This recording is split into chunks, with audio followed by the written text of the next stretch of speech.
आमपुर गांव की सीमा पर एक घना और डरावना जंगल फैला था जिसे गांव वाले कालवृक्ष वन कहते थे।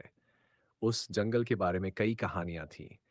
कोई कहता वहां चुड़ैल रहती है, कोई कहता जंगल में कोई भूतनी भटकती है, तो कोई दावा करता कि वो जगह श्रापित है।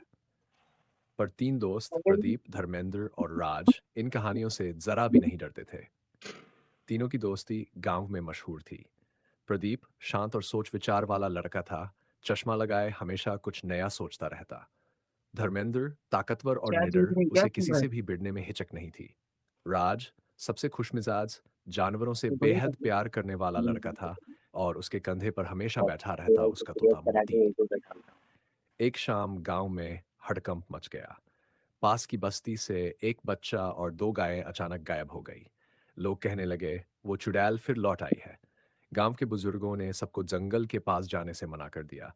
लेकिन प्रदीप ने फैसला कर लिया, जब तक हम खुद सच नहीं जानेंगे तब तक डर दूर नहीं होगा। अगली सुबह तीनों दोस्त निकल पड़े।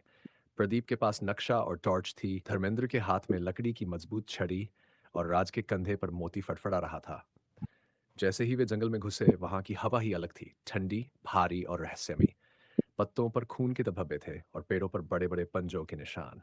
राज बोला, ये किसी जानवर के हैं, मगर कोई आम जानवर नहीं।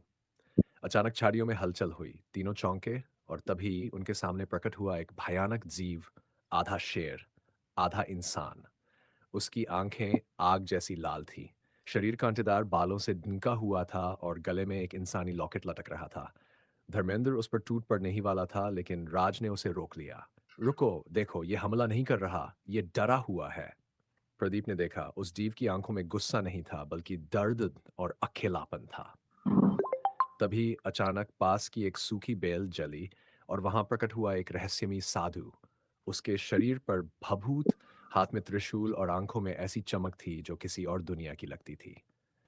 साधु बोला, ये कोई राक्षस नहीं, ये कभी एक इंसानी बच्चा था। बरसों पहले एक तांत्रिक ने ये इसे वाला श्राप देकर जंगल का रक्षक बना दिया। तो तांत्रिक की मौत के बाद जब भी हम ये कॉल जीव करता हूँ इस ना रूप में फ्रेंड फंसा रह गया है। तीनों दोस्त स्तब्ध रह गए। प्रदीप ने धीमे से कहा, तो ये किसी को नुकसान नहीं पहुंचाना चाहता। राज ने आगे बढ़कर उसके सिर पर हाथ रखा और मोती उसकी कलाई पर बैठ गया।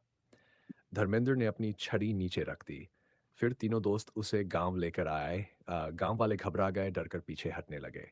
लेकिन लेकिन जब उन्होंने देखा उस जीव की आंखों से आंसू बह रहे हैं और वह एक कदम भी किसी की ओर नहीं बढ़ा, तब सच्चाई उन्हें भी समझ आने लगी।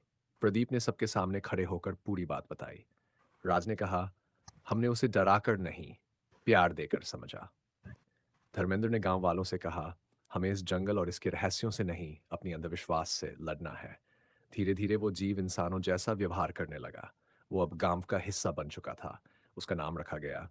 और फिर गांव ने एक नई परंपरा शुरू की, हर साल जंगल में जाकर जंगल की कसम खाना। कसम ये थी, अब हम जंगल से डरेंगे नहीं, बल्कि उसकी रक्षा करेंगे। वक्त बीता, पर वो दिन कोई नहीं